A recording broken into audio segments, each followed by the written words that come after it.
Stop trying to force yourself to vibe with everyone. Your brain is literally incapable of doing it. Have you ever met someone who seemed perfect on paper? Same hobbies, same sense of humor, same values. Everyone says you two would get along so well. But 5 minutes into the conversation, something feels off.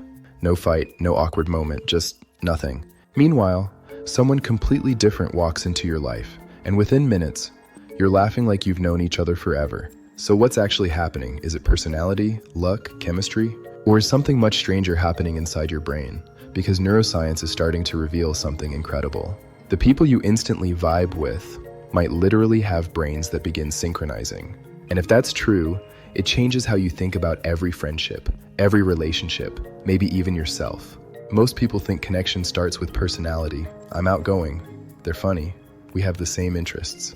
Sounds reasonable, but think about this. Have you ever met someone who checked every box and still felt impossible to connect with? Then a week later, you meet someone completely different. Different background, different interests, different life. Yet somehow, conversation just flows. No effort, no pretending, no overthinking every sentence.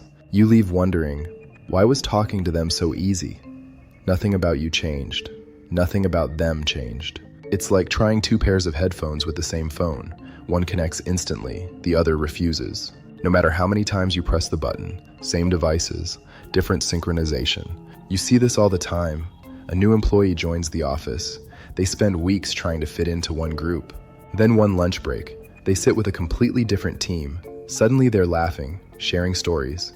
The person didn't become more interesting overnight. The environment changed, the interaction changed, the synchronization changed. Wait, it gets even stranger. Your brain isn't simply hearing words. It's predicting what comes next, matching rhythm, reading tiny facial movements, tracking pauses, adjusting tone, almost instantly. Scientists can actually watch parts of this happen using EEG. It records the tiny electrical signals produced by groups of neurons. But then researchers asked a much bigger question. What if we recorded two brains at the same time while people were talking? This is called EEG hyperscanning, and the results surprised everyone. Researchers found that when two people had better conversations, their patterns of brain activity often became more synchronized. The better the interaction felt, the more certain brain rhythms lined up, not perfectly, not magically, but measurably. Think of two musicians. Each can play alone, but the moment they lock onto the same beat, the music suddenly feels effortless. Maybe human connection works the same way, but here's the weird part. What decides who they synchronize with? Your brain is constantly making predictions. Before someone even finishes a sentence, your brain is already guessing. When those predictions work, conversation feels effortless, comfortable, natural.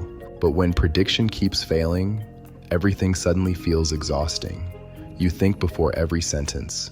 You second guess every joke. Not because either person is bad, but because both brains are processing each other differently. That's why one person drains your energy, while another somehow gives you more energy just by talking. This isn't just about dating. It's why certain teachers completely change a student's life. Why some coaches transform teams. Why complete strangers can talk for 6 hours on a flight without noticing the time.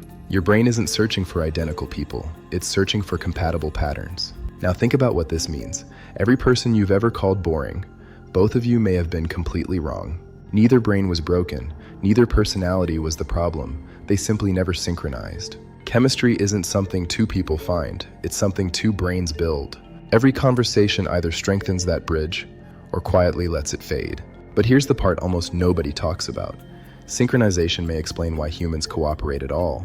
Great teachers, great leaders, championship sports teams, brilliant companies, entire civilizations. None of them succeed because people think exactly the same. They succeed because enough minds become aligned. Maybe that's humanity's real superpower. Shared intelligence, the ability for separate brains to temporarily work as one.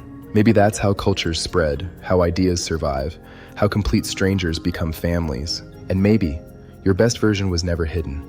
Maybe it only appears around the people whose minds naturally bring it out. So the goal isn't becoming someone everyone understands. The real goal is finding the people whose brains naturally make space for yours.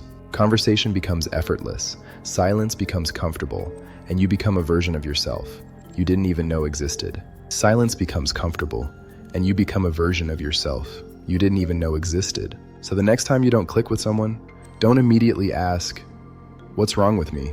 Instead, ask a different question. Who brings out the version of you that can finally synchronize?